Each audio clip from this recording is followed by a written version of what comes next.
going on, should I say. Humble apologies. We had a bit of a technical issue where yeah, stream was going to essentially the wrong location. So I do apologize about this.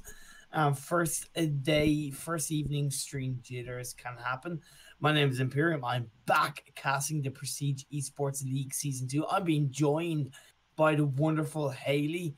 You wouldn't have heard unfortunately, you kind of would have missed what we were talking about in terms of introduction, about introducing herself.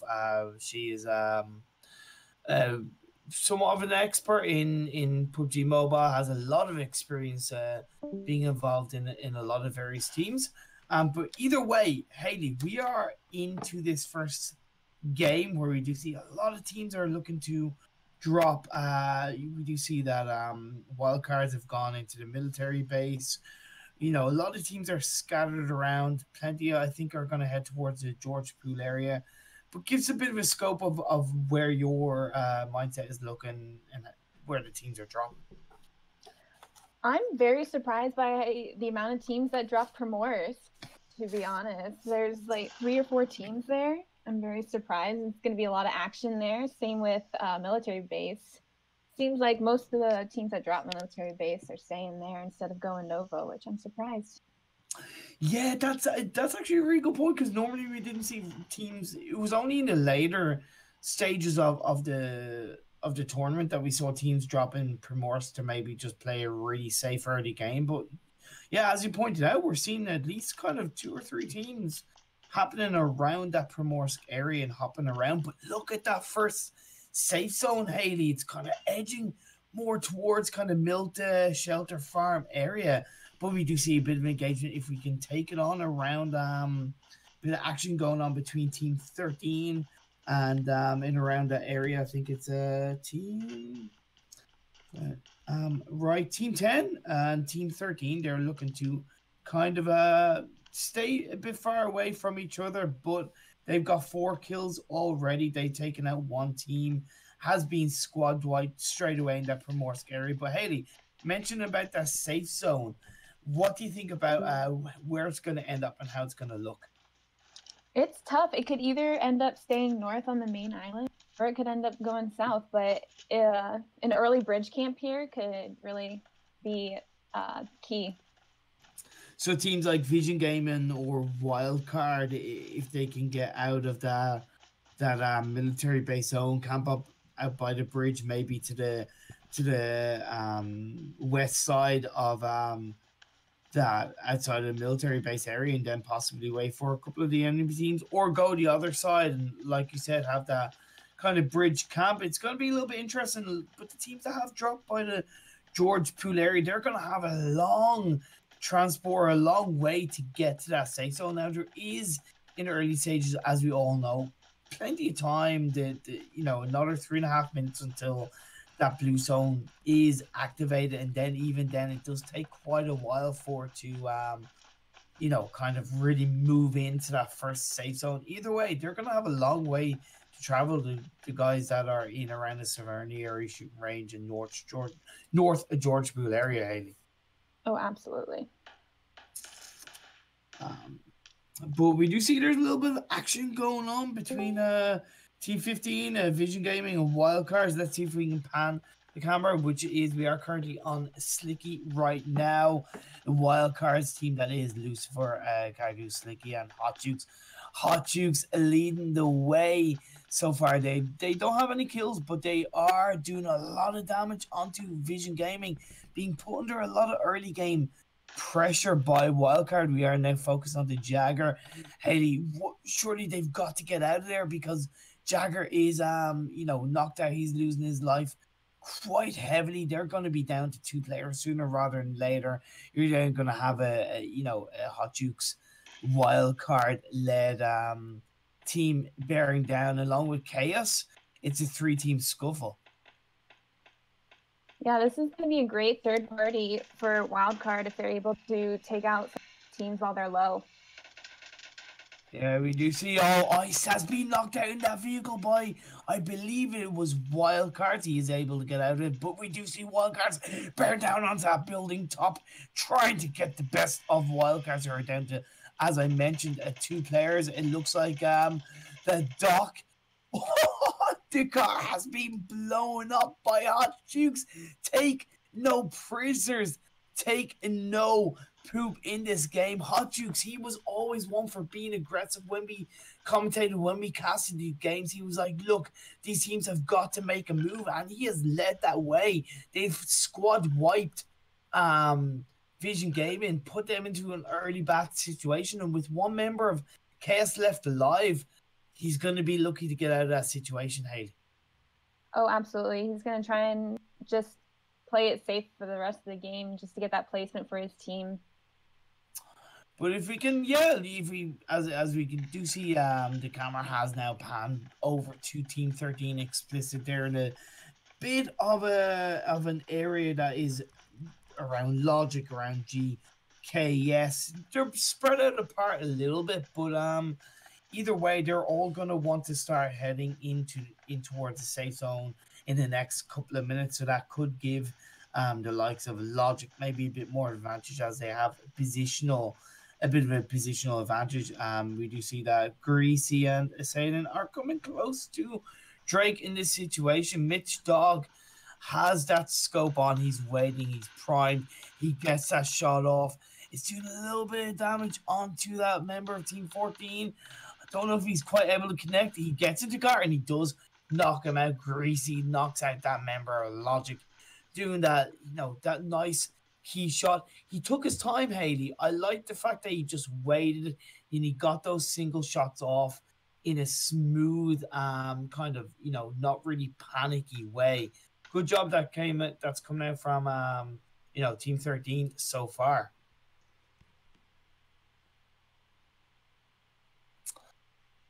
So yeah, that's it. Team 13, they're looking pretty good. That is Exist, I believe. They're a new team in this tournament. They have the likes of Push, Greasy, Mitch Dog, Asalpega, Washgrim, and Shady, who are also subs, but we are onto Team 12. So Versace is looking to bear down onto Team 2 as a squad right. Reaper takes out Bravo in another area of the map, so that's going to be interesting how that does affect the rest of the game. Looking at that zonal position, we do see that Versace knocks out and kills Skills. They're sticking together just a bit more because of one member of Team 2, UF Success. He's looking good, but they're down to 2 players left on that team, so it's a 4v2 situation. If I were you, Team 2, I would get the hell out of there sooner rather than later. Hailey, what would you do if you were in Team 2's position? If I were in Team 2 position, I would try my best to just rotate as far away from possible. They know it's a 4v2 situation. If they don't, if they don't think they're strong enough to take these guys out, then rotation is key. Definitely. Yeah, you gotta rotate around, try and get into safe area, but we are seeing action going on between Team A and Team 1 and Team 5. It seems like Team 1 are looking pretty safe. They're looking pretty good. INF Carson is doing pretty good, and they do get the better of Team 1. Just like that, we caught the end of that team fight. They squad wipe. No, they don't. They haven't. Sorry, my apologies. They haven't quite squad wiped Team 1. There's a 1 player left. We are focused on the Pro OJ. He's going around a corner, around the wall, trying to take him out. Does miss with that Tommy gun. He jumps around, but it's going to be... Oh, is that MK knocks out Pro 4 with that UPN, I believe. But with that 4v1 situation, it's just going to be a matter of 3v1 situation. It's just going to be a matter of just trying to keep his team alive. Carson is the only one that actually has health. He's going to get the better of Ink, but Ink did well to knock down 2 members of of that team, so he did pretty well to get a little bit of damage off. But when you have a man advantage, that is going to say a lot in this game. But we are now catching up on more action. I like the way that even in the early stages, 10 minutes in, we're getting a lot of team fight action between these teams, a bit more aggression than I'm personally used to seeing in the early stages of this game. With 2 teams going at it across these buildings. Hailey, we have Team 11 and we have Team 19. Who's looking better positionally between the two teams so far? Ooh, positioning wise, I'd say Team 11 in the buildings have the better positioning because, like, here, VG is out in the open a bit in between the buildings. So it could be, I don't know the word. It could be difficult to get them in the building when they're outside. Definitely, but the one thing that Team 19 do have as an advantage, they have a man advantage, so it's a 4v2 situation. We only have D-Shot and we're only left in terms of Team 11 and Team 19. They have those 4-man. They're looking to go. We do see Glocko gets the better of Ronnie in the other area of that building compound, so that it's going to be a 4v1 situation. He's just going to reload his gun. They're going to go in hard. They're going to want to look to go in fast and just squad wipe, get rid of Team 11 and just, maintain a strong position in this game so far. They're taking the painkiller, so they are kind of taking their time. If we can just stay on the team fight at Team 11, that one member one shot, he's staying in that building, he's not moving. Hailey, is that the best decision to make, or as we do see he's starting to run, just try and make a run for it, right? Yeah, because in that situation, if you're camping a building with 4 people on the other end, they're going to rush you and it's going to be difficult. And just like that, Glocko got the best, and they do take that squad wipe overall sooner rather than later. They are hitting into the blue zone, so they're going to want to move away sooner rather than later. We haven't really talked about so much this safe zone, where it seems to be heading closer towards, like you said, that bridge camp area. Team 17, they're staying by that bridge. Wildcard are kind of going closer towards that bridge area. They could run into Team 17 as his zone is going to start to move in that little bit closer, Hailey. Oh, absolutely. I'm surprised by how separated that wild card is right now, though. They have one guy on the end of the bridge and the other teammates down in Novo. Maybe it's a certain, maybe they're going for the kind of look, 2 members in one area, 2 members in another area, or either way, that separation can lead to, if one set of players gets caught out, that you still have that one player alive to carry them forward, that 1 or 2 player left to kind of carry that forward. So maybe that's the kind of strategy they're going for right now. They're in a comfortable position, just kind of looting those crates. Like you said, though, they are coming close to the one remaining player of Team 3, which is Chaos. He's got 1 kill on the board. What he is doing, interestingly, though, Hailey, is he's into the water and he's looking to swim across the water into a safer position. I think that's a pretty decent strategy, Hailey, don't you? Oh, absolutely. Nobody's going to expect him just out there in the water, to be honest. So as long as he stays out there, just let the other teams fight it out, get that positioning. Like I said, it's important. It is. Plus, when he does get onto that kind of dry land area across the bridge, he's actually going to be on the kind of edge of the zone, is going to be able to, creep his way then into it. Because most of the teams we're seeing are on the west-hand side of the map, Hailey. So they're all going to be clustering in together, where there's really only 2 or 3 teams that are on the east side of that kind of safe zone looking to close in. So that's definitely a good situation for that one member of Team 3 Chaos.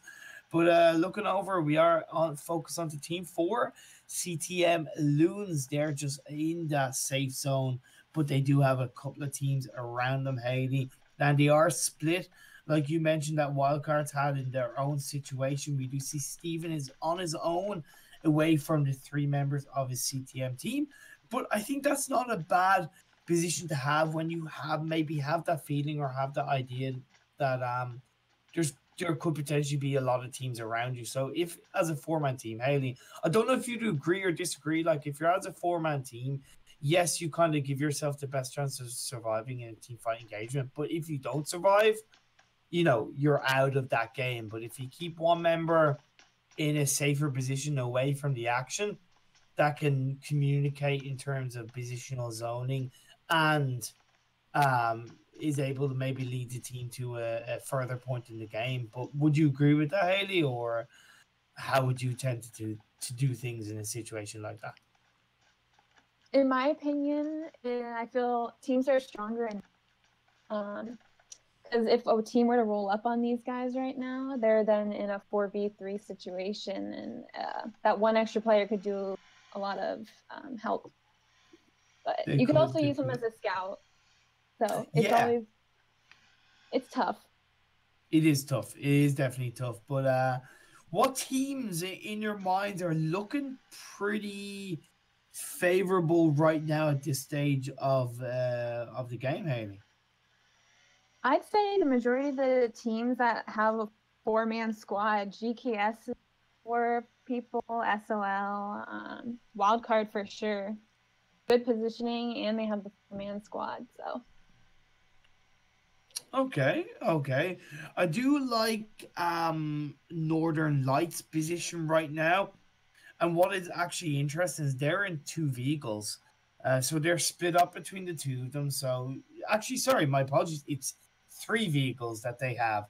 So you got 2 players in 1 vehicle, and the rest of the team are in 2 remaining vehicles. So I think that's actually interesting. They are running into a little bit of trouble if we can get the camera panned over to Team 18 already. Asap Trill going into Team 7, who are in that building compound as a 4-man team. So this is where Team 18, Northern Lights, they want to stay together as a 4-man squad, like you said, work better in numbers in this situation. Plus Team 7, they've got a nice bit of protection around that building. You do see that Jess Dog, he sees that car is perched on the tree. That doesn't get there for no reason at all. Somebody puts that car there, so they know that there's some form of a team within their vision, within their scope, to cause a little bit of a hassle, possibly, and they're going to be on their full attention, ready to pick off a couple of players.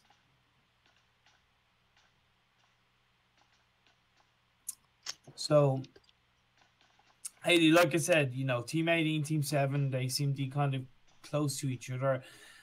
Team 7, they seem to have definitely a bit of a better position, but Team 18, Northern Lights, they've reserved a bit of a compound a bit further away than we initially saw, but we do see them kind of moving around, which does possibly give Team 7 a bit of a chance to spot 1 or 2 players. Oh, definitely. If they get the right angle on them, they have the better positioning because they're closer in zone, and so lights will be moving their way. So it'd be easy to pick them off in a car. Yeah, indeed. But we do see Team 13, EX, they are under a lot of pressure, as we do see there's action going on where, man, Team 10, they are closing in. GKS, my lord, Gallows Kill Squad. As a 4-man squad, they are just going to be pounding away. They've already got 6 kills on the board as a 4-man team. Cleave Kill tried to get away, and Greasy tried to get away, but they squad wipe. And now GKS, they're going to be able to, again, maintain, loot up, move in. They're going to want to move in sooner rather than later. There's a little bit of action, though, between Team 20, SNG. They're looking to put a bit of pressure onto INF, but it seems like they're down to 2 players in this situation. Halienta tries to take down Carson, doesn't quite get the final blow on to knock him out, does get a couple of, tricky shots on in around the corner of that building. Now he is moving across, try to find a slightly better position. Let's see what they are. But SGK, they're split up. Oh, we do see a bit of a trade of kills going on between a couple of players, but we do see that one member of SNG is alive. Her Sienta is running far away as possible from Team 19 as a 4-man squad, just like that, outside the safe zone. But he could survive, but he needs to be careful. He needs to look behind him, try and find cover around that tree. But if you were Hacienda in this situation, you want to run, but you got to be careful where you are running, and you don't want to get yourself caught out. Especially in this positioning, there's not a lot of cover. So being alone, tough. He's just trying to get away from the full team, and he doesn't want to run into another. So, yeah, it's always hard, but he seems to have survived, at least for now, in terms of where he are. Looking around the rest of the map, this game is really being action-packed right from the first couple of minutes, Hailey. I'm really surprised, happy to see these teams kind of duke it out and to kind of go hard or go home at this stage of the game. We do see, once again, Team 7, they're a little bit more out in the open. They do see Team 16 are close to their vision. Northern Lights did get away from where Team 7 were. They seem to trade a little bit of position. We haven't talked about wildcards so much, but they moved well into the safe zone. That's a nice position that they are. They seem to have kind of a bit of a center stage awareness of where the safe zone is starting to move in. So once they find a good compound that they seem to have for themselves, they're going to really have a bit of an advantage coming into later stages of the game. As we do see, this safe zone has moved in, and my God, it's squeezed. It means teams are going to want to start moving in sooner rather than later, so they don't get themselves in a situation where they're caught out, right, Hailey? Oh, absolutely. Positioning is key, and taking a compound in the middle of the zone is one of the most important parts of these types of tournaments. Yeah, and then and also, like, I kind of mentioned it in the introduction, like, teams tend to be a little bit too kind of or passive or wait for it in terms of their attitude and what they're trying to do. And at this stage of the game, as you see, one member of CNL is knocked out. If you wait too long, the zone is going to catch up on you. It's going to put you under more pressure. But we do see Team 17 is close to Team 18. You got Team 15, Wildcard, Northern Lights.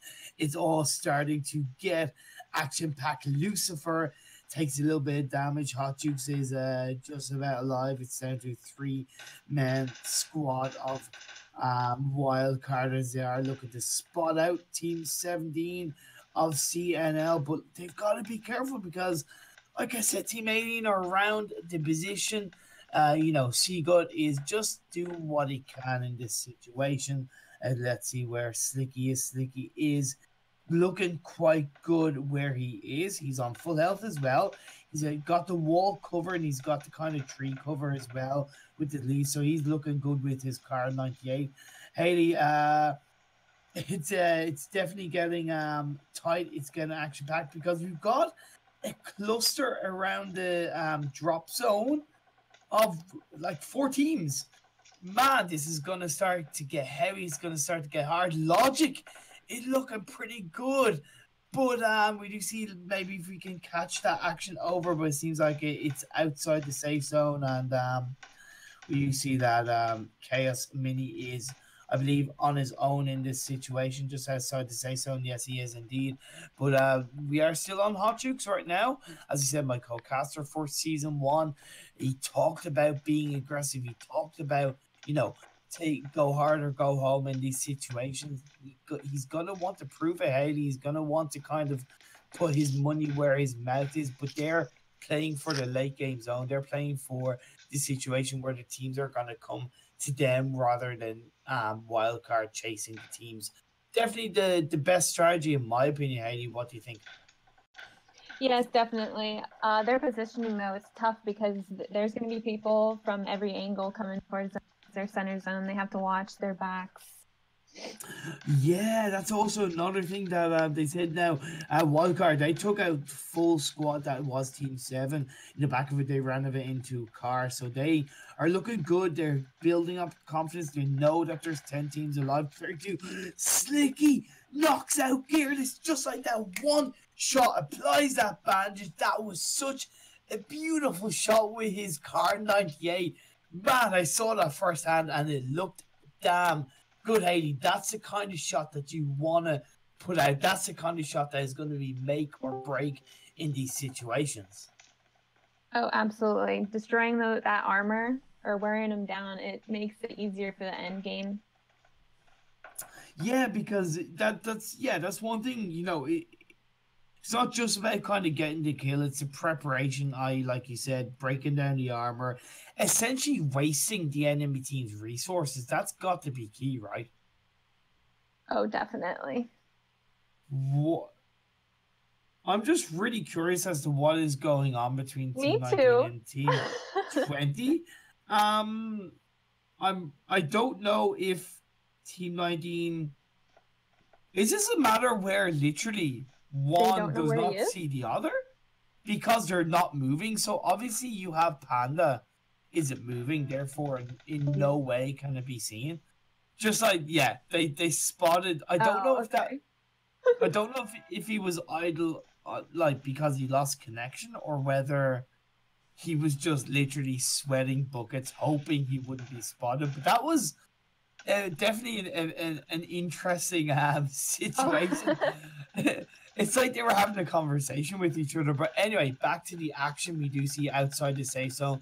Team 6, we are on the Caldy right now currently. They have Team 4 in this compound beside them. We do see nice shots going off to get the better of Stephen, but he's going to be put under pressure. But he gets double team from front and behind, and Caldy with the rest of his team with the 3-man team are looking pretty good. But there's still, I believe, one member of there's Team 4 looking pretty good around us, so they're gonna have to be, my apologies, gonna have to be a little bit careful. But Team 4 is wiped out, so that's Team 6. They've got to be careful. This blue zone is moving, it's moving hard, it's moving fast, it's gonna be doing a lot of damage, and if they want to survive, they want to get into a vehicle. But either way, just outside the safe zone, Team 19, if we can get a little bit, actually, it's all starting to kick off. Hot Jukes, Wild Card are still looking pretty good. They actually moved further away from the middle of the safe zone, Hailey, and they're kind of looking for the action. We do see Team 10 are under pressure inside that blue zone. Wild Card are looking for blood. They're looking for action. They're looking for heat in this game. They want to take these kills. They want to take the bull by the horns, Hailey, and wipe out these players. Gain up those points because it's 10 points per kill. If you get 9, 10 kills, 15 kills, that's 150 points. That's going to make a big difference. Lucky Kid did take out Hot Jukes. It was a really great trade-off, but Lucky Kid just got the better with that headshot and knocked him out and got that final blow. So Wild Card are down to 3 members. I'm sure Hot Jukes will be a little bit disappointed with his reflexes in that situation. However, these things can happen, Hailey, when it's a 1v1 trade-off. It can be just, that one shot makes a difference. Like I said, Slicky got a fantastic Car 98 shot off earlier on in a couple of minutes ago. That kind of shot makes a difference, and we saw Hot Jukes, pay the price for a better shot. However, Hot Jukes are saying, Wildcard, should I say, are still looking pretty good with 3 members of their team surviving on pretty decent health. They're starting to move into this safe zone. We've got 5 teams that have 15 players going on in this game. Not all of them are in the safe zone. CNL are looking the safest right now, along with Wildcard. We do see RV. They're split up. Team 16, they're kind of split up. That could be a little bit of a benefit in this situation, because if one gets taken out, the other will kind of keep the game going for them. But we do see Havoc outside the blue zone does take out that final member of Chaos Mini, but he's going to move in because he cannot rest on his laurels. He is under a lot of pressure damage-wise, but we do see the action is going on between Team 17, CNL. Hong is, is doing a lot of damage onto Team 18, but he's got to stay with the rest of his team as he is right now in this compound. Got to be careful because he's got that window, but it's not quite the pressure. We do see him taking a couple of shots, so he's moving away positional-wise in this game. This is looking hard because we've got 4 teams, 13 players alive, a couple of full squads still going, but Havoc in a distance does take a Asp Trill of Northern Lights. So, Team 16, they're looking good outside the zone, but we do see Stephen Red is really ducked under. Grenades being thrown. He does have to now move in closer towards Team 17 blows up. That door is now going to go on, but it's a double team situation. 2v1 behind that tree. He does get knocked out, and he's going to pay the price by losing his life. Aggression is all well and good, but if you haven't got the backup, there's no point. And like you pointed out, Hailey, man advantage makes a difference. If you've got the manpower behind you and you've got that teammate which is there to keep you alive, if you do get knocked out and get that final blow, good job. That's coming out now as we are focused onto RV Havoc. They've got 7 kills, 2 players left. We're down to 3 teams, which is Wildcard, CNL, and RV. In this situation, you know, Wildcard definitely have the positional advantage as the zone is now starting to move in. So Havoc and CNL are going to have to be careful, but they seem to be duking out between each other. Hailey, they seem to be kind of, you know, distracted by each other all the while. Wildcard can get into that better position. We do see one member out of 2 of RV being put under pressure, but Lucifer is taking hits by Team 17 in the open. He gets knocked out. You got to make sure you're protected. You got to make sure that you're able to hide behind a tree, hide behind something. Otherwise, you're going to get exposed. And that is what has happened to Lucifer. It's all slightly falling apart for Wildcard because 2 players of their team have been knocked out in this situation, even though they have the safe zone. So this is now going to make a bit more of an even keel. And it's turning the attention. It's turning the advantage all over to Team 17 of CNL. As you see, Havoc is now bearing down onto Slicky and the rest of Wildcard, but he does get taken out finally, and now it's between 2 teams, 7 players, a 4v3 situation. Hailey, CNL definitely have the man position. They have the kind of positional advantage. They're looking good to kind of finish in first, but we do see Black is knocked out, but Gearless knocks out Seagull, so it's an even trade between 2 members, but it's a 2v4 situation because Lucifer is taken out by 1 member of CNL. Man, it's getting tense. We've got 6 players alive, 2 teams. Like I say, CNL and Wildcard, they're looking to stay together. I like the fact that Hong is just going to hide behind that little bump. The match has ended. Grenade gets a final blow, and the final team to get on top is CNL. Hailey, that was a pretty intense game for first game of the evening. Oh yeah, a lot of action the entire match. Honestly, I don't think there was ever a moment where we were just watching people loot, which is it's really great. Yeah, that's one thing because you know, in the last season, what I found was, like I said, the first 15 minutes, 17 minutes, there's not much to talk about, or at least from an action point of view, and there's a, you know, maybe creating the strategy and going through. But I kind of apologize from that point of view because there was action in this game just so early on, and it was so consistent. So well done to Tip Top CM1 for finishing first. I'm just going to go through the teams from 20 to first. So in 20th was DSG, if I'm correct, which is Dead Series Gaming.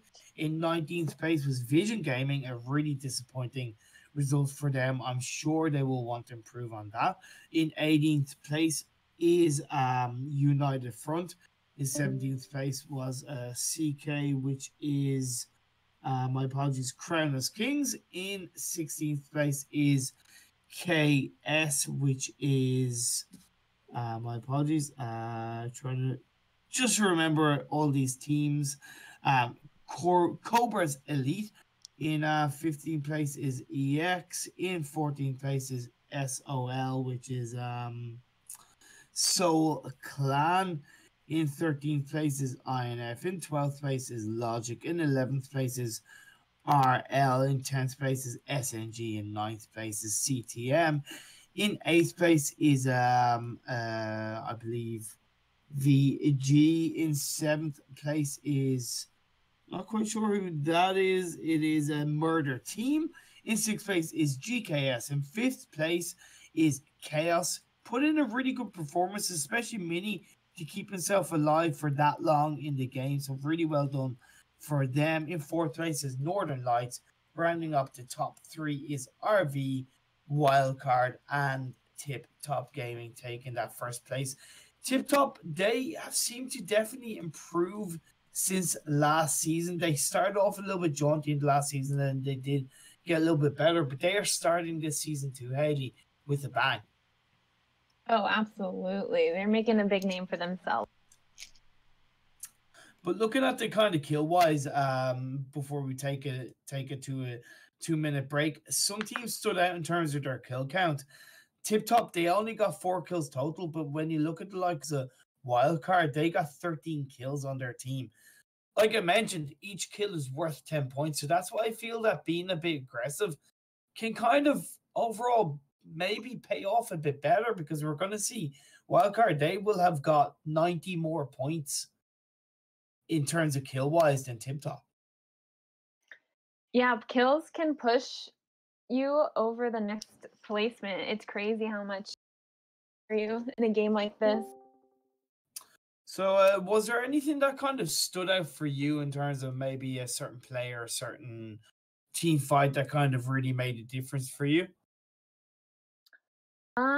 I'd say at the end there, it was pretty intense knowing that like Wildcard was down. It was a 1v, I believe it was 1v3 situation. Slicky there at the end, he had some good moves with the nades. They just weren't able to take a before he got taken out of the game. Yeah, it's a shame. Wildcard put in a great performance, but when you kind of falter at the end like that, man, you're going to pay the price. But anyway, going to take you guys on a quick 2 to 3 minute break, and we're going to be back to you with game 2 out of 3 in this Prestige Esports Season 2 stage. Stage 1, group A, B, and C. And yeah, see you guys in a couple of minutes.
Welcome back, ladies and gentlemen, boys and girls, children of all ages, genders, and races. Welcome back to Prestige Esports Season 2, Day 1 of streaming.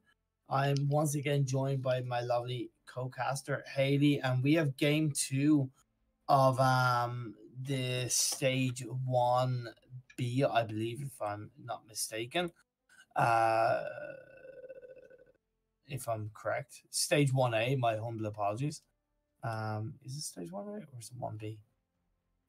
It's Stage 1B. There you go. I'll get something right one of these days. But anyway, so we saw some pretty eager early game action between these teams. Somewhat unexpected, and it was kind of mentioned that it's not something we're used to.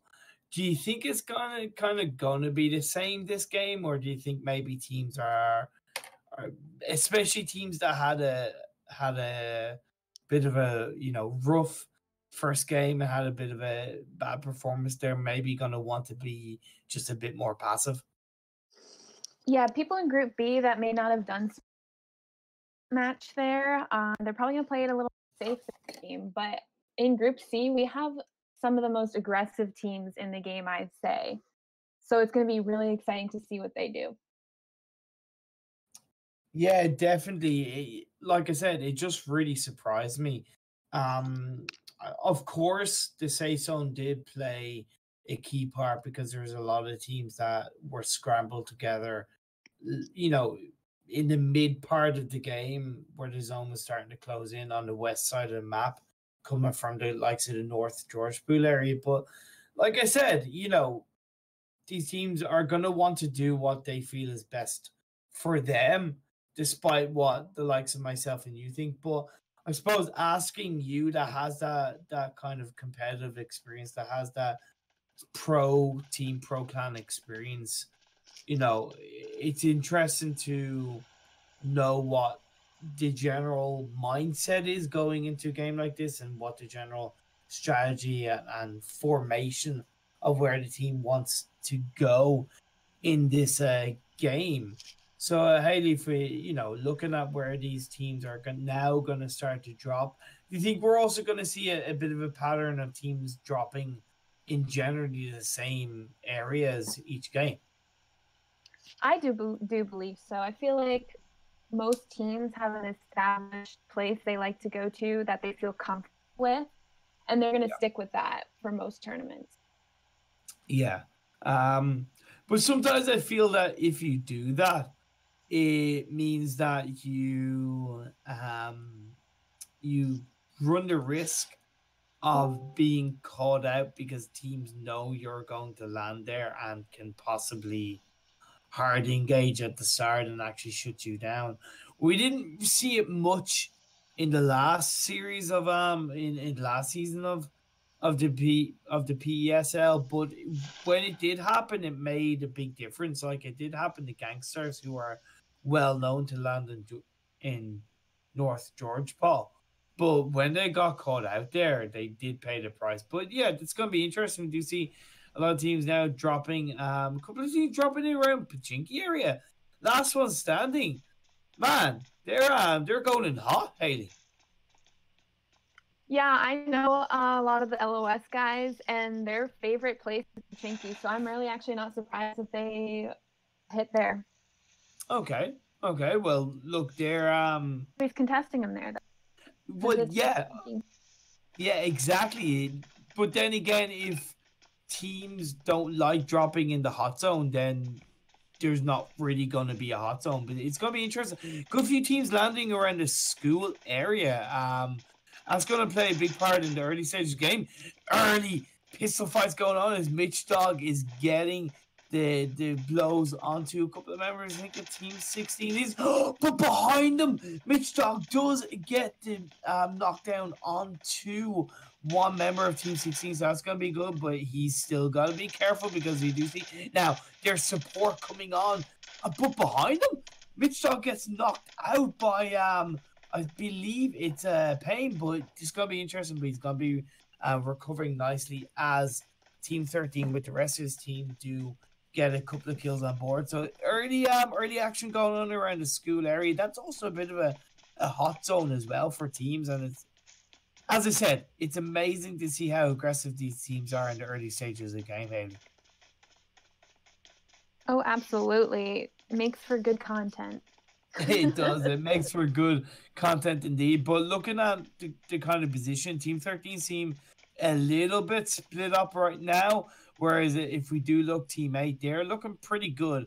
They're not quite they're not quite well in there, but and then we do see Team 16 are also in around the area. No, sorry, my apologies. Team 8 is all over the place, further away. It's Team 16 that are kind of close by, and then we do see Team 20 are kind of in around the big building compound area close to the school, but they have it all to themselves. Look around the North George Paul area, do see Team 18, Team 5 are all quite close to each other, but looking to loot up, stay where they are. That is the typical gangsters area to kind of loot. Team 3 and Team 10, they're looking around the military base, pretty split up. I said early game action already, but now it's starting to calm down a little bit 3 minutes into this game. Hey. Oh, definitely. So gives a bit of an idea of where these teams are kind of lying, who's looking kind of good so far in the early stage of the game, especially with the safe zone now starting to reveal itself. Where do you think that's starting to head, Hailey? I think people in center zone in the big like Yasnaya and Mansion have the greatest positioning. They got a lot of loot for sure, and they got the positioning. But they do have to make sure that they're careful because people are going to be pushing in and trying to take those compounds as well.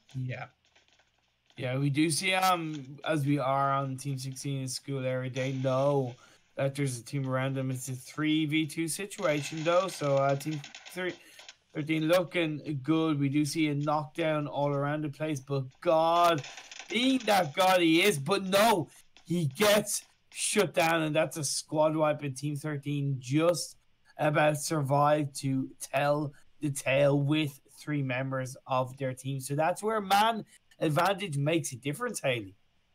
Oh, definitely. And I feel like loot there, a major key. Being stuck there with a pistol versus an AR, it's tough. It is. There's, I was gonna make a joke and say no, the pistol's the best gun in the game, but I just don't think that would have worked. But no, you're right. Loot plays a big part in that. Team 16, they were under a lot of pressure right from the start when they did land in school areas, so they didn't really get the chance to kind of loot what they wanted to. So they paid a price and got team wide knocked out in the process. But either way, Team 20 are now close to where Team 13 are. They do see that there's a little bit of a vision area going on. They would have heard the gunshots as well, so it does give them a bit of a scope. SNG, they're not looking to move anytime soon, right? Probably not. School apartments is a pretty good place to hold down. There's a lot of buildings are large, so it's easy to defend, I'd say. Yeah, plus with it being pretty confidently into safe zone, but we do see action going on between Team 9 and Team 5.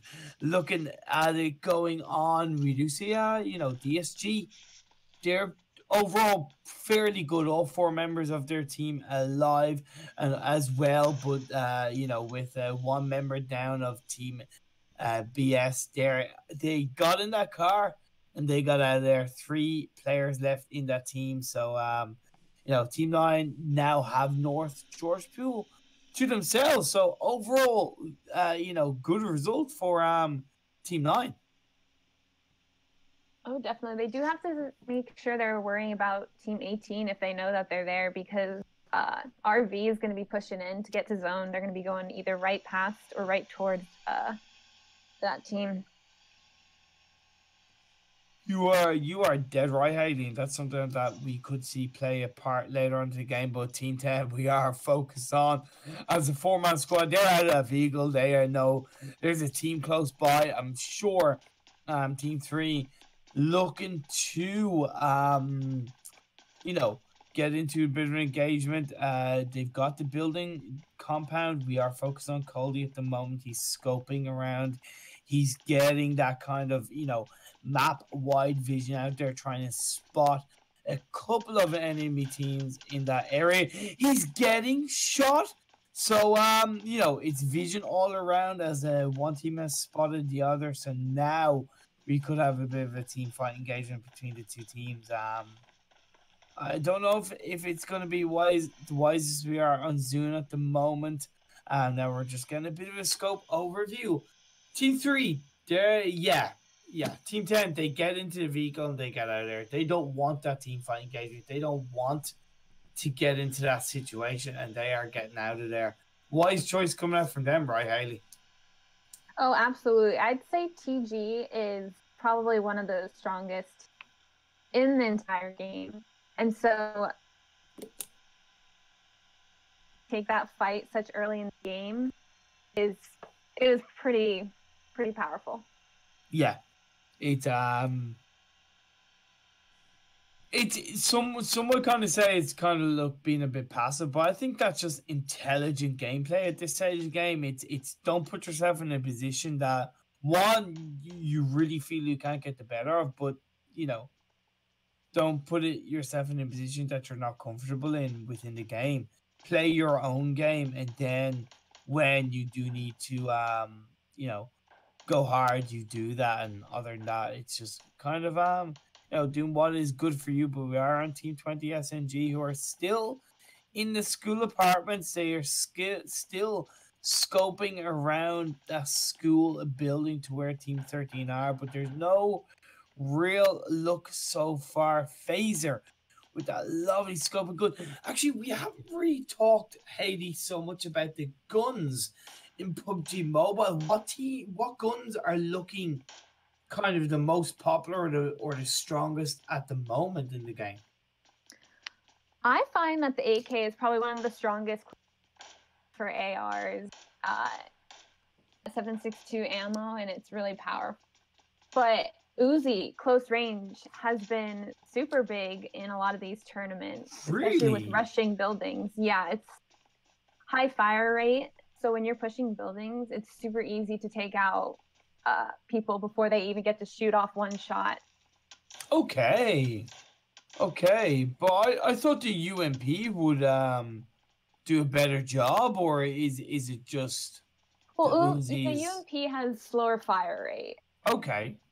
So more shots equals more damage, since the ammo is the same. So if you fire more shots, you're getting more damage, and it's an easier knock.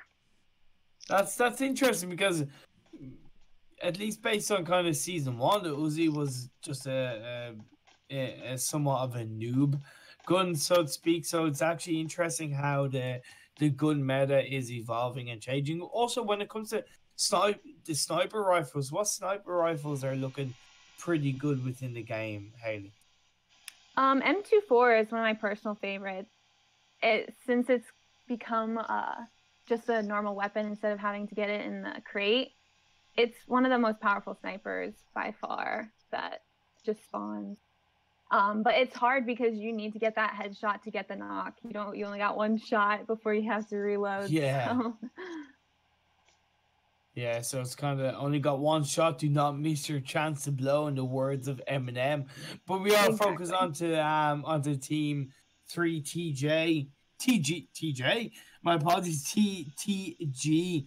In the words of Hailey, one of the strongest teams so far in this tournament. Team Gates, they are outside the safe zone. They're going to now look to move in as quickly as possible. We are focused on Team 7, who has last one standing in their scopes, but last one standing are looking to drive away somewhat as quickly as possible. X-Man with that DP3 3, I believe, gun with that red dot and that red sight scope, looking to get a little bit of damage, but nothing really so far. Last one standing is under a little bit of pressure in this game, Hailey. Yeah, they have 2 knocked and then 2 up. So right here would be a big opportunity for Team 7 to push on this to get that team squad wipe. Yeah, it's a kind of situation where you kind of want to be aggressive, you want to go hard or go home. We do see, you know, Kellerman has been taken out, so now Last One Standing are down to 2 players, and this is where Team 7 can really put the pressure up, turn this heat up against Last One Standing, send them on a bit of a disappointing game 2 even once more in the situation. Apollo is scoping around. He's trying to get the damage done. He's going in hard. He's just still the man surviving, but he does get knocked out. Finally, as it is Team 10 that gets the blow on it. So this is Team 10, Team 20, and Team 1 are all now in the same area. God, there's no way Last One Standing was going to survive that situation at all. But one member is still alive, Choco, looking pretty kind of safe away from Team 20. Hailey, man, that was actually interesting. Team 10 and Team 20 now looking to be in the same, I believe, the same building, or very, very close to each other, right? Yeah, they're extremely close. Grenades here and Molotovs are going to be super important to get those knocks from across the buildings. And then once you get those knocks, it's super easy to push up and finish out. Yeah, because not only are you, you know, giving yourself the opportunity to gain a man advantage by getting knocked out, you're also using the enemy team's resources, and you're using the enemy team's you know, time. However, we do see there's killing blows going all around. We are focused on the Zooms throwing that grenade out there, trying to keep the other member of his team alive as he is knocked out. So we do see that Murder Moons are looking pretty good, but Murder has been knocked out. This does put Team 10 under a lot of pressure. This occasion 20 are gonna look to get the better of them, but he does survive for now. If Murder can revive, if Murder can be revived, that will give them a bit of a chance. Come on, look behind you, Team 20. No, he didn't. But either way, his teammate got the job done, and that is Team 10 out for the count. Murder team is going to be out of this game, but they put up a pretty decent fight. So now we see Team 13 going closer towards Team 20. Now they are in one of these school apartment compounds. They know from the shots that would have been fired, Hailey, that there is a team close by in one of those buildings. But Team 20, they are low on health. I know Team 13 might not be aware of it, but come on, be aggressive, go hard or go home, right, Hailey? Yeah, they know they were just in a fight. They must have heard the shots. They're watching the kill feed. They know that a fight just went on. They know that the Team 20 is going to be weak. They saw that a couple of them get knocked, so they were probably busy reviving. This would be the perfect third-party opportunity for Team 13 here to just push up and get an easy squad wipe. Yeah, exactly. And that's where Exist want to get the job done. But however, in another area of the map, we do see Team 11 squad wiping. I believe it is no, not quite squad wiping. Team 7. It's 2 against. Well, it's essentially 2 against 1, as both teams are looking pretty harsh. Or it's 1 against 1 if either of the team can revive a couple of members, we could be looking pretty good. As you do see, Agent is reviving Bravo. So now team 11, there's a 3-man team once again. So they're looking pretty good, but they still got to be careful. United front, they've got to keep a united front, one could say, if they're going to get the better of Team 7. You know, because they're very close together. However, we now are back over to another area of the map. In around the farm, we do see Team 6, Team 19 and yeah, Team 6 and Team 19 looking to duke it out against each other in around this compound building. Hailey, who's looking the best of a bad bunch in this situation, even though Team 19 do have 2 players knocked out. They're looking pretty good. They're staying aggressive. They want to squad wipe Team 6. They want to be hard, but 2 members of their team are knocked out. Sure, you know, what would you do? Would you revive? But in the corner, that's 1 more member of Team 6 out. That leaves 1 member alive. Surely you got to revive your teammates at this stage, right? Oh, absolutely. When you know there's only getting that extra vibe, having that extra man there to have your back is really important.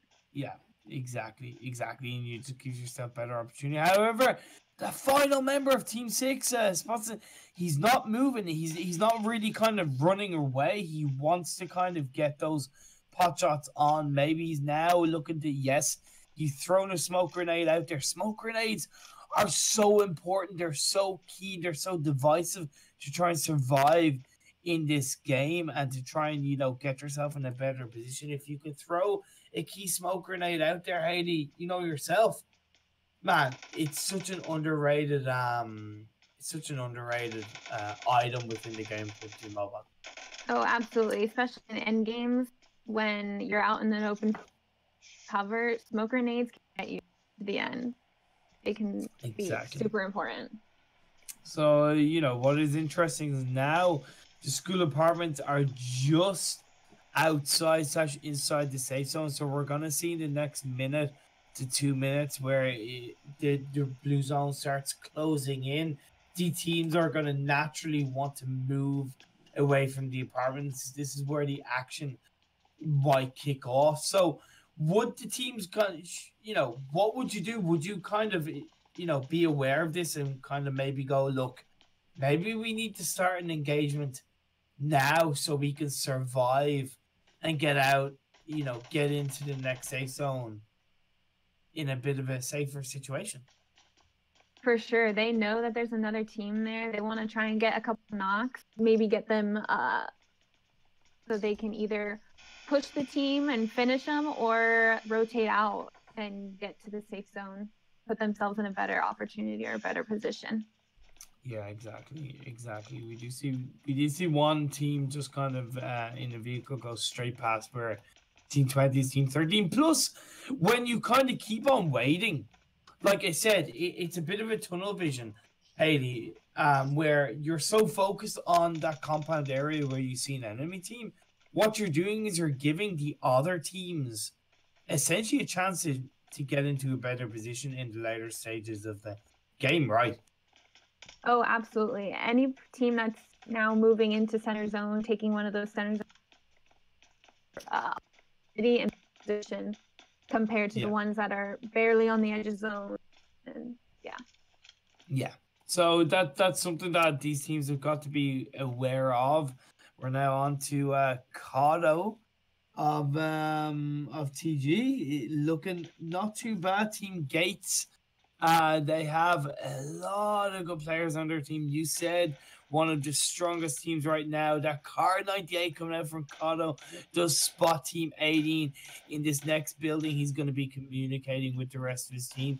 Looking around the other areas in map, DSG looking to be putting the pressure, but Cado takes damage coming out from Team 18. That's going to put a matter of kind of respect the enemy team, respect what they can output from a damage point of view, and I'm sure Cado will not want to see that happen again. No, yeah, they know that UR is not a team to be messing with, or RVs. That they're fighting Team 18 right now. Yeah. RV's making sure they know that they're there to fight. They're not going to let them contest them without without putting up a fight, right? Oh, absolutely.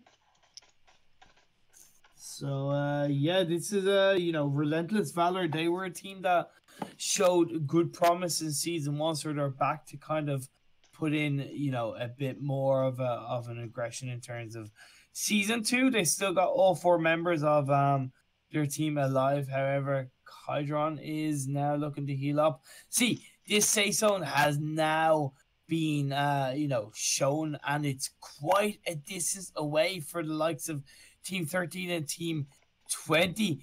There you go. Smoke grenades being thrown out by Team 13. They want to get out there. They want to get into a vehicle, and they want to go, nope, we are going to survive this. We're going to get ourselves into a better position for the late game.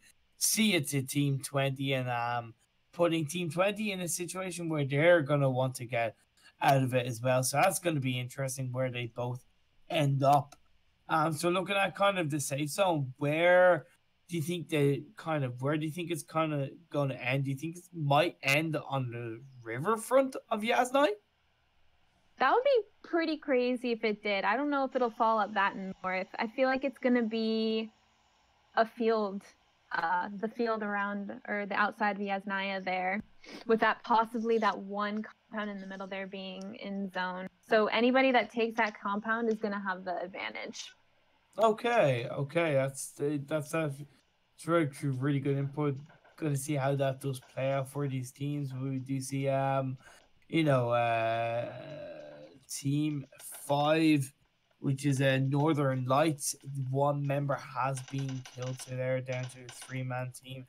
We did see Team Gates take out, VG looking pretty good, where they are looking to add up the kills, add up the points on their team late on into this game, and I believe they're going to really get the better of VG overall. But we are now focused on Team 22, which is Stephen Reed. He's in the kind of center area of the Yasnai. 3 members of their team alive. Notroplex, Northern Lights, Oroplex is looking pretty good with the rest of his team. So 3 players are alive. He spots out one member of Team 8, does a little bit of damage. Don't think quite knocks him down, but we're gonna see now. Team 8, one member has been knocked down. I think that was being done by Northern Lights, so that's gonna be interesting now. Team 4, I think that's one member of Team 4 just on his lonesome, lonely. I am so lonely within this game. But he's hiding behind a rock, so he's got pretty decent position where he is on his own, but he's got to be careful because the couple of remaining members of his team are kind of split up, Hailey. Yeah, he knows he's all by himself. He knows that if he gets knocked, there's nobody there to save him. So he has to be really careful with movements, especially if he wants to make a push on that Team 8 there. Yeah, and also because I don't know if he will have been too aware, but he's sandwiched between Team 8 and Team 22. Although, in fairness, that one member of Team 8 is now moving closer towards, the rest of his team and into that kind of safe position. But that one member of Team 4, he's not moving. He's not in any way touched a beat of his controls to move away, and now 22 might get distracted by Team 13, but either way, we are now focused back over to Team Gates Harkey. They've got 4 kills on the board so far in this game. We've got 30 players alive, covering over 10 teams, so that's not too bad in this 26-minute mark of the game. Said, early aggression similar to the first game is looking pretty good. Shots fired over to where Team 12 is in this car area. Hawkeye being that hawk that he is, with that long range sight, trying to get the shots off. One member of Team 1 is close by to that full squad of Team Gates, so is gonna have to be a little bit careful not to get himself knocked out. I think he did lost his life in the process, but either way, this is going to be Team 12 being put under pressure by Team 18, and also Team Gates close by. To them know that one member of Team 1 is still just about alive on the edge of that kind of map zone, as we do now on to Relentless Valor. Jinx with looking to heal up his one final member of his team, so that's going to leave them in a 2-man situation if he does manage to revive. But no, Relentless Valor are out of this game, being shot down by Team 12 in this situation, as we do see Team Gates now looking to clean this up because this safe zone is closing hard. We've got 7 teams left over 19 players. The damage is coming out. The shots are being thrown out all over the place between these players, between these teams. We do see that Team Gates has 4 members alive in their full squad, so that's giving them a really nice advantage. But Hailey, gives an overview how the final couple of minutes could possibly go down in this game. Like I said, that one compound in zone, super important. 2 teams are fighting for it right now. Whoever comes out on top is going to maintain that strong positioning. It's hard for these other teams on the side of the zone to move in unless they have a ton of smokes, because they're going to have to move in on almost little to no cover.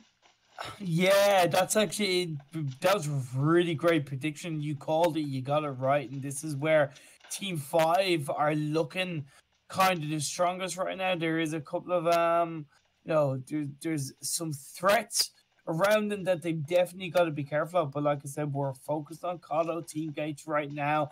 We've got 5 kills on the board for their team. They're looking pretty good. But they're taking their time. They're being careful. They're being a little bit, just strategic and methodical with regards to how they move into this safe zone. 5 teams alive, over 15 players. There's a blood bath of kills in the last couple of minutes, but now it's slowed down a little bit as we are getting into the final formation of this game. As actually is now starting to heat up as Enam being put under pressure in this game, out in the distance.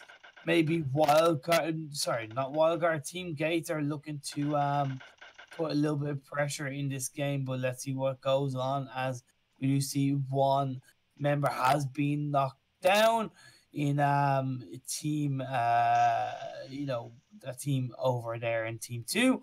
But Team 5 looking definitely the strongest right now in terms of positioning, but they are feeling the effects from taking a little bit of a damage. Team 2, you are throwing those grenades out there. That's also going to force a team to kind of get out of that compound building sooner rather than later, as this final safe zone is looking pretty good. But GBA does take out Shooter in this final couple of minutes of this game. They're putting themselves in a pretty decent position. So they could easily come out in the top 3 of this stage. Let's see what is going on, because Hawkeye and still all 4 members of Team Gates, but with those smoke grenades thrown out, they know they have to be careful where they're moving, because they're out in the open and Hawkeye's going to pay the price by taking a couple of shots, and that is the risk if you don't get yourself into a into a kind of a zone situation. As Samuel is knocked down, Hawkeye is taking a lot of damage and managing to survive, but it feels like Samuel might lose his life. Let's see what can happen in terms of Cotto's taking a little bit of damage. Team Gates could be under pressure sooner rather than later if they can survive this smoke zone, but we do see that it's just a lot of pressure being put on as we're down to 3 teams, 9 players alive. Hailey, who is looking in the best position, or who's looking the strongest to finish first in between these 3 teams? I would say ERB, Team 12, is camping that building. He has the best position right now. NL is currently fighting TG, and TG has probably the toughest position here because they're out in the open, and they have to either push these teams.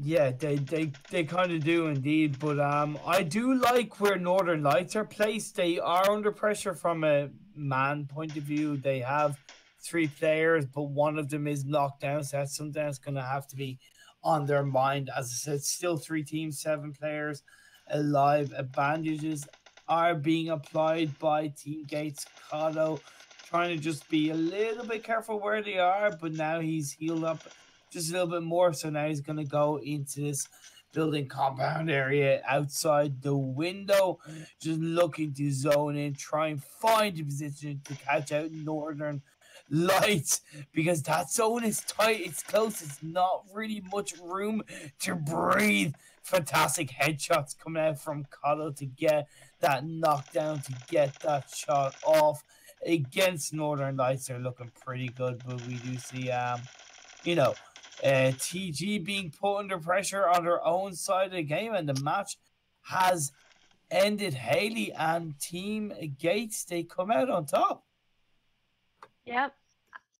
That's what aggressive people, they knew that it was a 3v1 situation and you just watch them all just crash that building.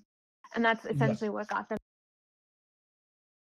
But, overall, Team Gates, they were looking pretty good right from the start. They got decent positioning, but they got some really nice kills off. Overall, 10 kills for their team. It's a pretty decent, kill count.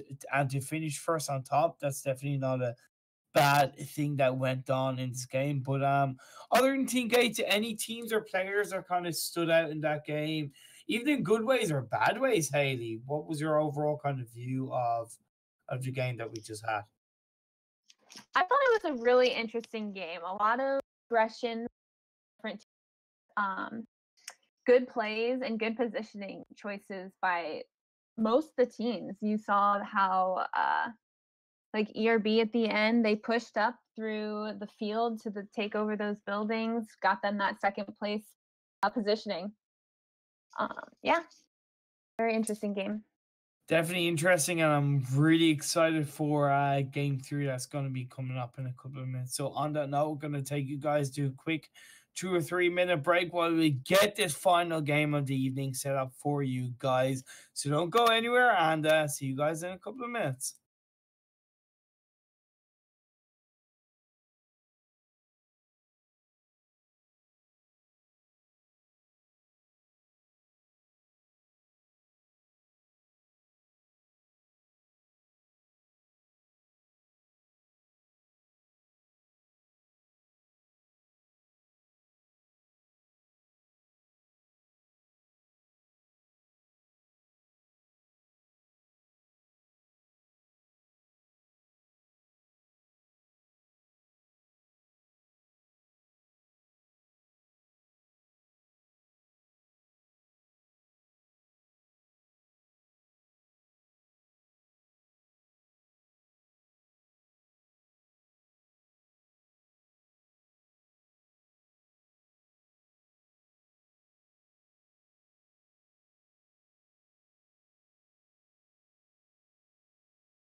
Shake my ass and call me Biscuit Boy. Welcome back, boys and girls, to the Prestige Esports League Season 2. My name is Imperium, and I'm once again for this Game 3 being joined by my lovely co-caster, Hailey. Hailey, what have you made of the first two games that we've had so far in tonight's stream? They both have been super action-packed and exciting. So I'm hoping that this third game just either matches it or even gets better than the last two. I can't wait to see what happens. Can you handle more action, more hype? Oh, absolutely. Can never have too much action. Come on. Okay. Hey, look. You know, I don't know. This is my first time casting with you, so I don't know where on the spectrum of action and hype you can handle. You know, like I know what I can handle, and I can handle, you know, so much more. But I just, you know, I gotta know these things. So I gotta ask, for your own health and safety, Hailey. I have to ask, you know.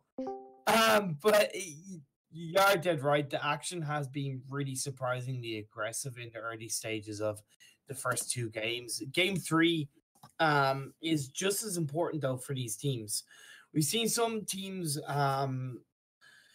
stand out being wild card for sure. They took first place in game 2, and they had a strong showing. Not wild card. Let me rephrase that. Sorry, I'll start again. Rewind. Team Gates, there you go. They had a really strong performance in game 2, taking first place, and they had a pretty decent performance in game 1. So they're going to be riding a bit of a high. Wild card, who I mistakenly mentioned, they did have a good first couple of games, but not where they really want to be, I feel.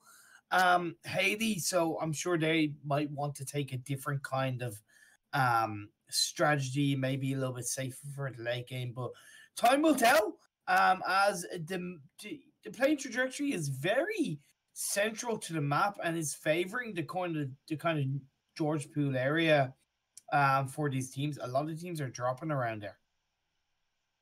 Oh, absolutely. A lot of teams I'm expecting to hit both crates, either George crates or Nova crates. We saw G take the Nova crates. That's usually their spot. So I'm excited to see if anybody decides to contest them there.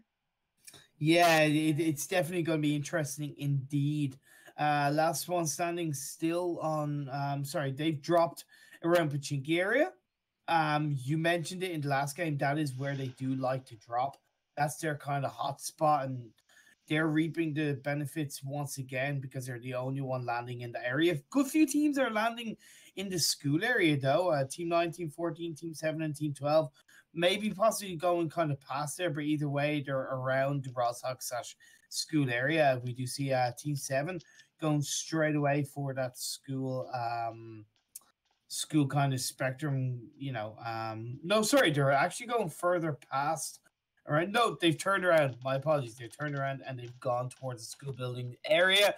But either way, wild card, and they're already facing a little bit of action up against Team 10. This is, wow, it's amazing how much is going on in the early stages of this game. Logic is under a bit of pressure.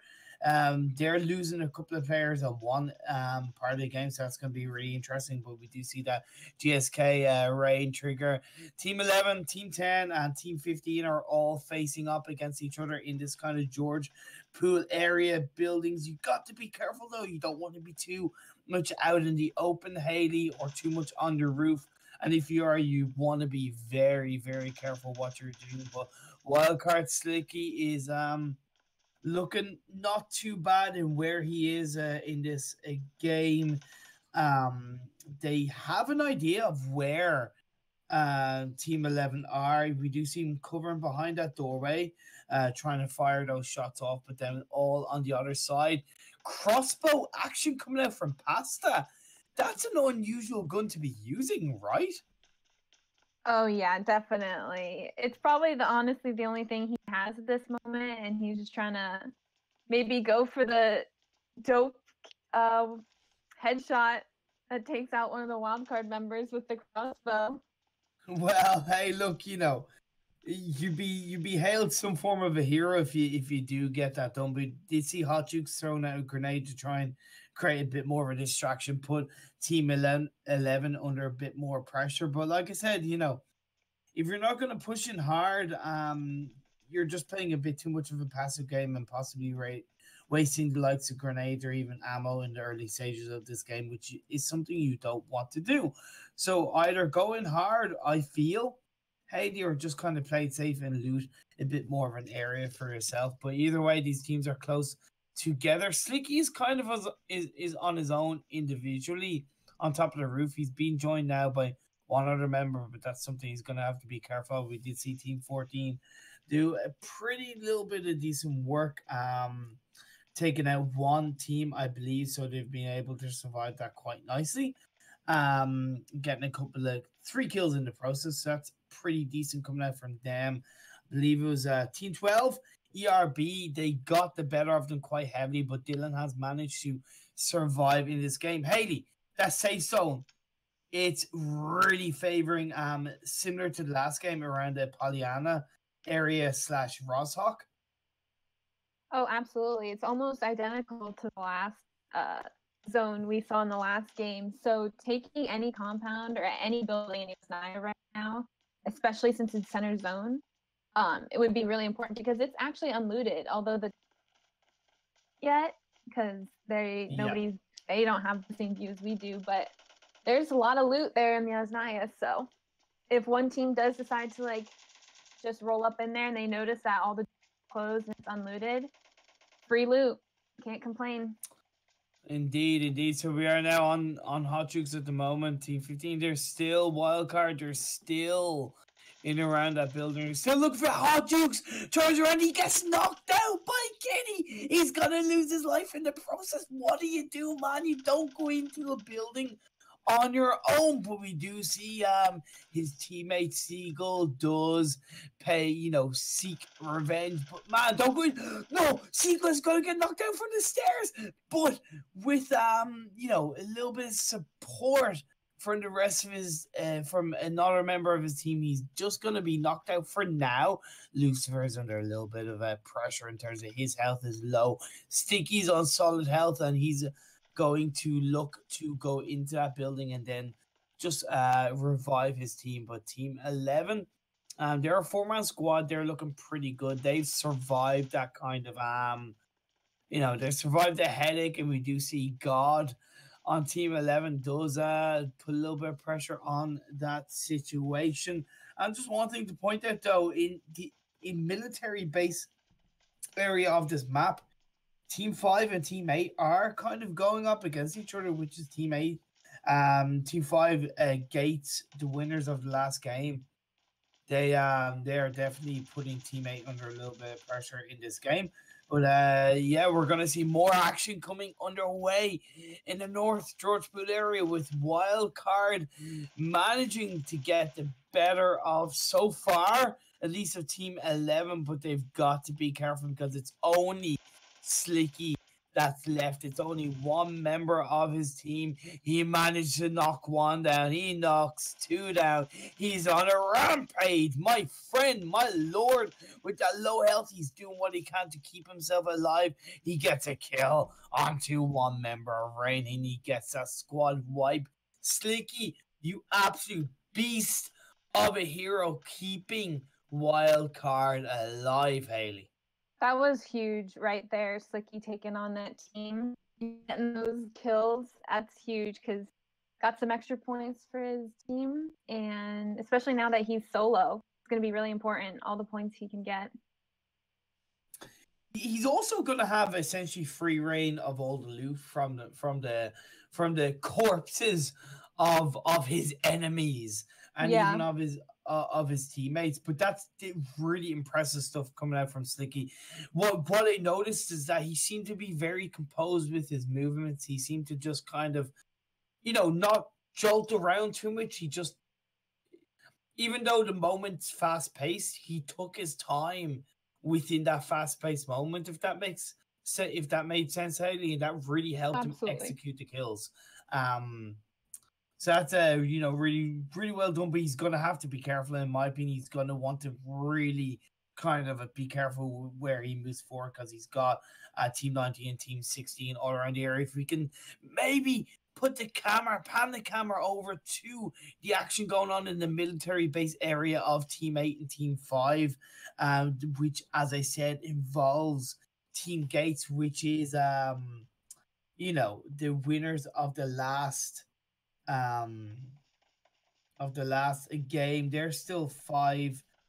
They're still a four-man squad. They're looking pretty good. They do have a potential scope of the rest of the area, which is Team 8 as a three-man team. And we do see Hawkeye is scoping out around the area. They've got a nice positioning, Hailey, because Team 8 is also a little bit split up. Yeah, especially in this type of situation where it's a 4v3 situation. Being split up is probably not the greatest decision. I'd say the best idea would be to regroup and either decide to take on a team or move to zone. They could even stop at the end of bridge and gatekeep if they wanted to, keep the other team out. That's what I would do in this situation. Yeah, but maybe in some way, the two members of Team 8 don't feel they can kind of survive that. But in saying that, I think BA of Team 8, he's trying to regroup with the rest of his team, but instead of, let's say, running away to safer part and kind of leaving the rest of his team to sacrifice themselves. But we see two members of Team Gates, or generally all members of Team Gates, are kind of looking to chase and get a closed off position against the two members of Team Gate Team 8. That's really good position coming out from them, right? Yeah, absolutely. Positioning is key in this game. It's probably the most important part.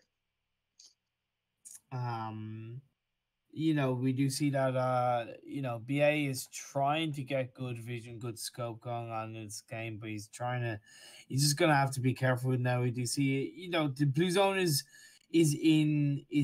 taking a little bit of damage off, but to be honest, it's early stages of that blue zone, so it's really not gonna make much of a difference to these players and the amount of health they have. We do see Hawkeye is scoping out behind a tree. He Sammy does knock out that one member, and he does take out BA quite nicely, and that is all. That is two members out of three of Team 8 Hateful out for the count. However, that one final member, Roth, has got in a vehicle. Or when I say vehicle, it's a goddamn boat, baby.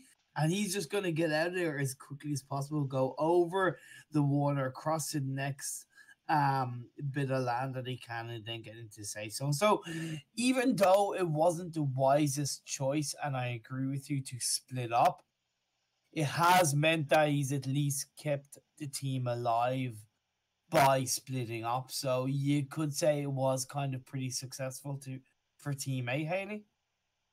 Yeah. Allowing himself to get that or have the chance to get a better placement is important, but in the end game, he's gonna have to grind the whole. He's gonna have to play it super safe and be super smart with his movements.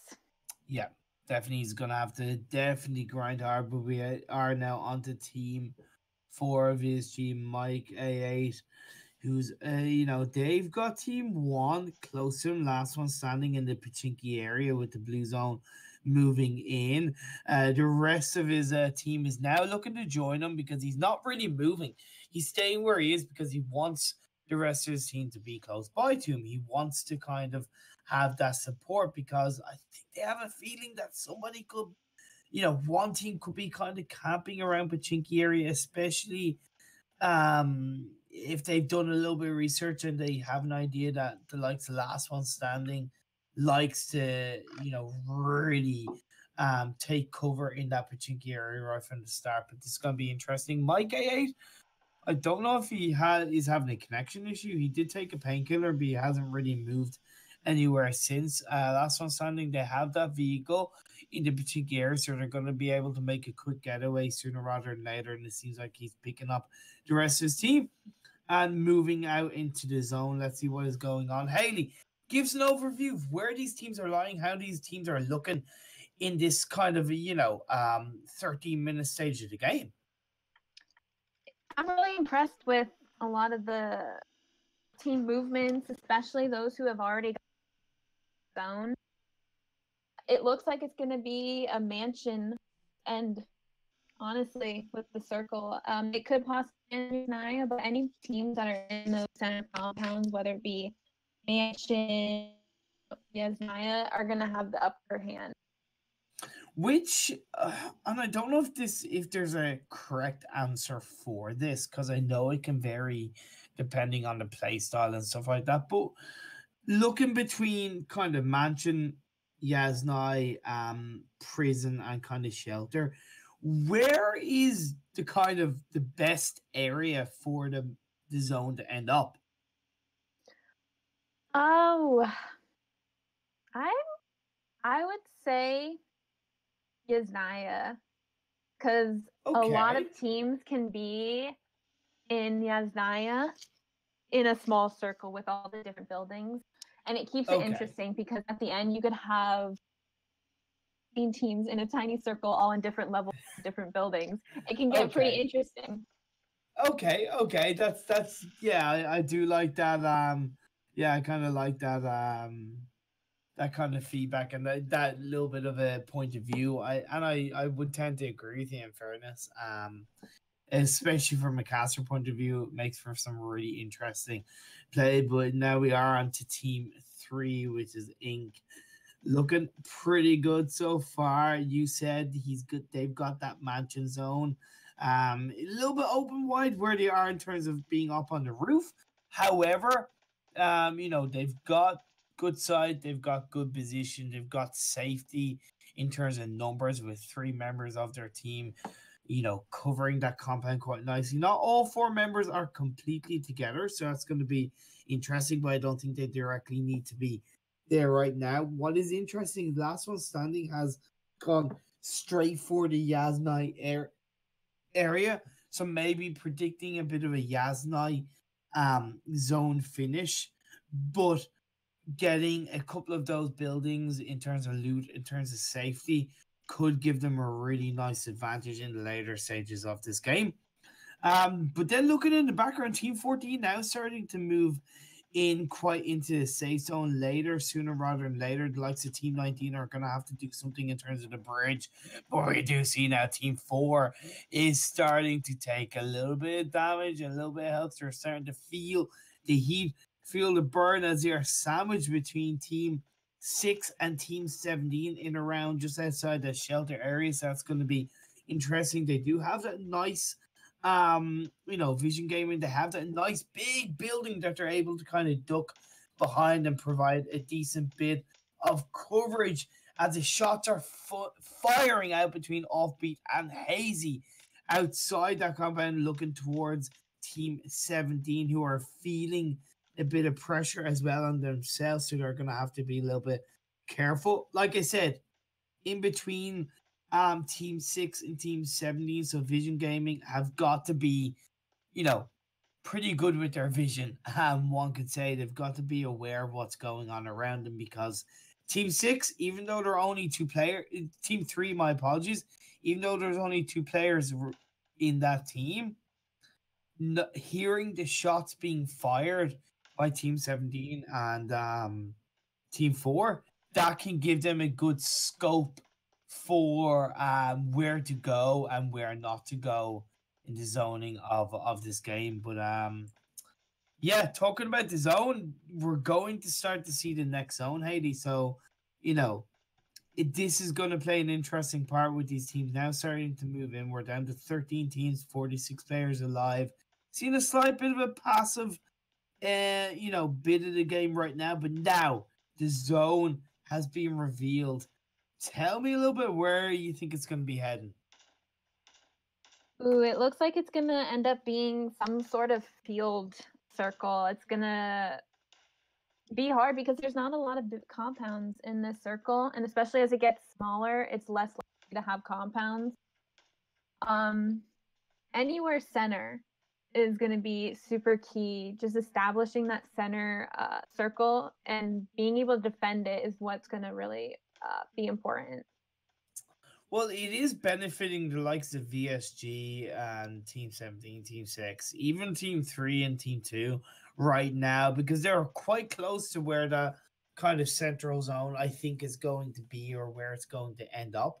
So that's definitely going to favor them. But we do see Team TG, Team Gates now driving in around towards the central zone. We also see Team 7, Team 13 joining them around that vicinity, but they're avoiding the action. Team Gates playing it safe. They're on that road, and they're now just going to find a bit of a nice area dead in the center where they can find a good position. So that's pretty good. That's coming out from them. I like what they are trying to do. Hailey, wildcard, they're still looking pretty good in that situation in terms of one remaining player, that is Slicky. He's got safety into that safe zone, so that's pretty good coming out from him. Playing the edge of zone, especially when you're solo, is really key because you know that the full teams are going to be center zone. They're going to be fighting for those compounds. So as long as you can just sneak your way in, honestly, you're going to get placement, and that's really important. Yeah, just taking kind of backdoor option in this game is definitely wise when you're on your own, when you're kind of flying solo within this game. But what's interesting is that last one standing, we're still in the kind of Yasnai area with Team 12, so that's going to be interesting. There's going to be a bit of engagement going on, but we do see Tip Top getting damage onto Vision Gaming. Team 17, like I said, together with Team 4, which is Vision Gaming, Tip Top and Vision looking to go up against each other. We do see Offbeat having to revive Doc. So there's still 4 players alive on Vision Gaming in this game so far, but with the zone starting to move in ever more in this game, even though they have the safe zone, they're gonna want to think about what is going on overall in the game and in where the map is going to end up. But staying where they are, they like I said, they have a nice big compound that is safe to them, so it's definitely not the worst position. What would you do if you're Vision Gaming in this situation, Hailey? I would have 2 guys on each side because any team can just slam into the side of the compound and rush. So as long as you have eyes on both sides, you will know whether or not someone's rushing you, which is really important because you don't want to be snuck up on. That's amazing because I really didn't think about that kind of strategy. I know it's kind of not the most technical strategy, but I really didn't think about that. And you're dead right. If they cover both entrances, it gives them the best scope of vision, and with the communication, which I'm sure they have, being on VC, they're able to let each other know. But we are on the final member of Wildcard, which is Slicky. Still playing it safe. He's got to now navigate his way through to the next safe zone. Onto Team Gates. Carnage does say Team 2 in this situation, looking to get those shots out, but doesn't quite get the job done. It's a muffled, it's a silenced, F14 gun. So that's pretty good, and he's able to get those shots off and not really be sighted too much from around him, so he's going to have to be careful. But he didn't really get that much of a successful shot. Slicky is in that vehicle, and he's just driving as far away from Team Gates as kind of possible, but he's taking a bold move and getting kind of, again into a safe zone, but just on the edge, as these teams, 13 teams alive, are now going to be closing in once again on each other, where we're going to see a lot more action. We're going to see things start to heat up. There are going to be shots fired and raised all over the place between these teams. We're going to see a bundle of bullets going around this PUBG Mobile map in the closing stages of this zone. Hailey, You know, I know there's a bit of a cluster of teams going on, but who's looking pretty good? I would say Team Gates, Team 5 is looking pretty good. They have those buildings, they have the positioning. Although they're not center zone, it's the best position right now because center zone doesn't have any buildings for cover. I don't even think it has really much any, maybe some trees and some ridges, but it would be tough to defend because center zone, you're going to be getting hit from every side. That's actually a pretty good point. That is actually really interesting. But we do see Team Gates are under pressure because Carnage has been knocked out. But the damage is now going down as Sammy L, or Sam L, has put pressure on and really took the hassle out and put Team 13 under a lot of pressure. You know, with NMT down to, you know, they've got 3 players and they are down to only 2 essentially, because one member is about to lose his life from being knocked out, so that's going to be hard for them, but they're going to be able to survive that overall.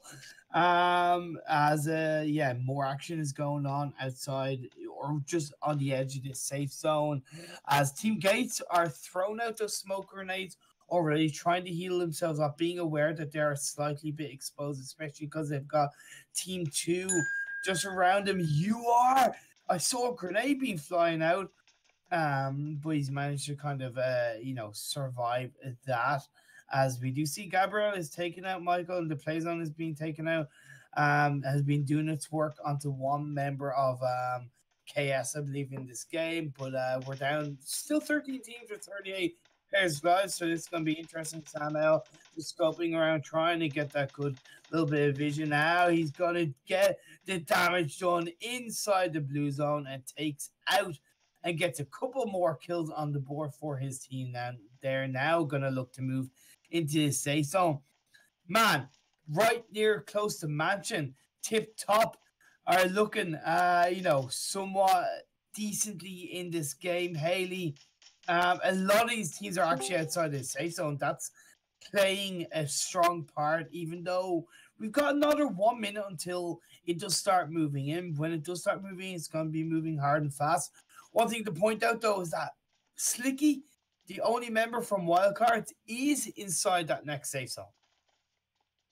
He is, but the unfortunate part is he's on the edges. All the other teams that are outside his zone are going to be pushing directly towards him. So he's going to have to fight some teams if he wants to maintain that position. Man, I'm trying to make him look good, and you're there pulling out those legitimately, you know, true factors, and now it's just gonna make him sweat even more. But no, you are dead right. Whereas before he was on the edge of the zone and the teams were inside the zone, now he's on the edge of the zone, and like you said, they're kind of outside the safe zone, so he is gonna have to be very careful where he is and where he moves as well. It might just be a good idea for him to kind of stay where he is. Cars are starting to move in, so you'll have heard those noises. He'll know that he doesn't really want to move anywhere from that and let the cars go past him, although he's in a car himself. Is this a car race or a gun battle? But as a lot of these teams are kind of in a vehicle, kind of driving around. Team Gates just in the kind of center. Now they're moving closer to the edges, so that's going to be interesting. But Vision Gaming now putting you know, taking a little bit of a hit, and they've been squad wiped by Team 13, I believe. But you know, that one member of Team 13 is now under a lot of pressure. We do see Tip Top Gaming Black. And Tip Top Gaming's looking pretty good, but this safe zone is now going to start to move in the next 1.5 minutes. He's putting pressure on the Hawkeye of Team Gates, so I really like what Tip Top are doing. He's got the cover of the wall. Team Gates are under pressure, being, you know, in the exposed zone, having to use the advantage of the smoke grenades, applying bandage coming out. But we do see Gearless now is now going to go around this building, trying to support the rest of his team. ducks underneath the wall to apply a painkiller. We see Steven applying a bandage. This is what I like to see, the team of Team Tip Top working together to try and provide that damage. They get in the vehicle. They're now going to potentially move away as a four-man team. It's still 4 members of Tip Top alive. Also still 4 members of Team Gate in this game. We've got 6 teams left, 17 players alive. Hailey, none of the teams, only now.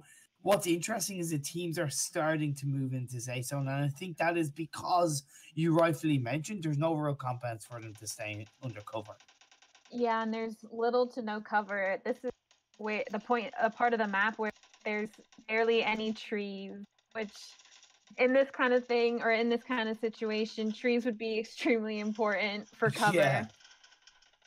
Definitely. And one thing I have noticed is that as you do see action is going on with Gearless and the rest of his Tip Top team under a lot of pressure, smoke grenades grown out there, so fire shots are just going to be flying all over the place to try and get the final blows on the Tip Top, with that one remaining member just looking to heal the rest of his team. Yeah, one thing that I just want to point out is they're actually using their vehicles to create a bit of a compound for themselves. Now, the risk is that those vehicles can be blown up and they're going to cause damage, but it's worked pretty well for Team Gates, and it hasn't worked too well for Tip Top, as they are definitely feeling the heat. Like I said, with Gearless, the only one that's alive, and Steven loses his life down to UR Gaming. God is going to get a little bit of a shot onto Team Gates, but Team Gates are still outside the zone. Carnage is knocked out. We do see now Takeshi on Team 7 looking pretty good. We're down to 4 teams in this game. I believe you know, that one final member of Wildcard, Slicky, did get taken out. I think it was from Team Gates, but it's going to be interesting. Hawkeye is under pressure, trying to keep Sammy alive, but no, he gets knocked out. Fantastic shots coming out from across the board. I think that was Team 7 that knocked him out. Cotto's hiding behind a wall. He does see Black from Tip Top Gaming. Doesn't quite connect with the headshot. No, what do you do, man? You got to get those clutch shots. He didn't get the job done. That could have been a really strong killer shot, head blow, to knock him out. That would have put Tip Top Gaming under a little bit more pressure, but no, he hasn't. He missed his chance, and now he's going to have to just really prone and go to a bit of a safer zone. He's the only one that's left from Team Gates, and now they're starting to feel the heat with, like I said, 4 teams alive. He goes up and he gets a blow onto GBA, but no, he's going to lose his life. It doesn't matter, just trying to do as much damage as he could. It's down to Tip Top, Gearless, along with BE. They've got 3 players alive, so they're looking pretty good. We've got 10 players over 3 teams going on with the zone moving in. We've got smoke grenades going all over the place to try and keep these players alive, to try and create that level of protection. We're with those grenades just flying across this final zone, and with the bullets flying all over the place. God, looking pretty good on that BE team of Team 7. 3 players, like I said, live. So you got 9 players over 3 teams. It's 3 against 3 against 3. So it's even keels. Real quickly, Hailey, who's looking the strongest? Oh, I think Team 7 right now is the strongest. They have the upper positioning, if you can tell that, like, 17 is a little bit below the ridge. So they have that higher positioning. And they do have a couple of trees and a couple of rocks there for cover, which is extremely important. Well, that's the thing. Okay, so let's see how that does play out for Team 7. If that does turn into into an overall win on this final game of this evening's matches. Like I said, so Takeshi now trolling is down on the side of UR, so that's a bit of a blow. That does put Team 7 in a bit of a slight better advantage. Trolling is just knocked out, so he's not down and out just yet. He's moving to the left, so with that car surviving. His prone's up, as we do see. Takeshi is knocked out by Swift. Really good job coming out there now. That does allow potentially Tip Top to go in and maybe steal the winning kill, as Hectic Swift is prone underneath. He wasn't knocked out. He's still alive. We're 2 players, 1v1. Can you believe it? Hailey, it's Gearless against Hectic Swift in a 1v1 situation. This is the battle of the snakes, I'll tell you that. Let's see. We do see Gearless. He's now moved up, so he's starting to make a bit of a move. So therefore, the footsteps will be heard by Hectic Swift. Gearless does have the health advantage. That's one thing to point out. He's got an Uzi, so he's taking what you were saying. Yeah, that really kind of fast-paced shots coming out. He goes up. He gets a final blow onto Hectic Swift. That was really strong stuff that came out from Gearless. He actually took the bull by the horns. He felt confident. He had quit that Uzi. You mentioned it, and that paid off. Really good game coming out from Tip Top Gaming to claim first place, and that was a nice, interesting finish for tonight's matches, Hailey. I think in terms of having that open-ended field where nobody could really kind of protect themselves other than smoke grenades and vehicles. I really love that. Yeah, it was extremely interesting, to say the least, at the end there. A lot of action all at once. Yeah, definitely. Was there any kind of, parts of the game that stood out in terms of positioning or team fights from a couple of players? What really kind of maybe was a bit of a turnaround for you? Ooh. I don't know. I feel like, for the most part, it was what I expected. The final teams were the teams that I thought were going to be in the end there. Yeah. No, go ahead. No, I was going to say, even like with Team Gates, they had such a good game, but they actually didn't end up in the top 3, which I'm going to turn around and say that was a little bit disappointing. In that sense, I feel that with the moves that they had made leading up to the final stages of the game, I think they should have, not to be the devil's advocate, but I kind of feel they could have done better. Yeah, I feel the positioning at the end was their downfall. They didn't have a super great positioning, especially with the zone. Just keep pushing them out. It would be difficult for any team to try and make top 3 with where they were. Yeah. So, but either way, look, really well done to all teams that played today. Wildcards getting another solid finish, kind of top 6, top 7, really good that they can build on as a team, and I'm sure they'll come back even stronger than ever. Teams like Vision Gaming, they put out a bit of a better performance, but I'm sure again, not what they would wanted. Last one standing, looking a bit rusty, finishing in 11th with 0 kills. But either way, the top 3 for the last game of the evening is BS, UR, and Tip Top Gaming. Look, on that note, I'm going to end it a little bit, swift and quickly for you guys, but there's more Prestige Esports Season 2 action is going to be happening tomorrow from the exact same time, 9 p.m. PST for you guys. So don't forget to tune in tomorrow. We will be updating the scores and giving you guys an update of the scores in tomorrow night's stream. So, don't worry, we're going to let you guys know, but there's still a lot more action. We're only in stage 1, guys. There's so much more PUBG Mobile action to come. So really look forward to seeing all you guys tomorrow. Thank you very much to Hailey for being my amazing co-caster today. Thank you very much to everybody in the back end of the Prestige Esports League Eclipse. Thank you very much to Push for streaming and putting on an amazing stream performance for us. Thank you very much to you, dude.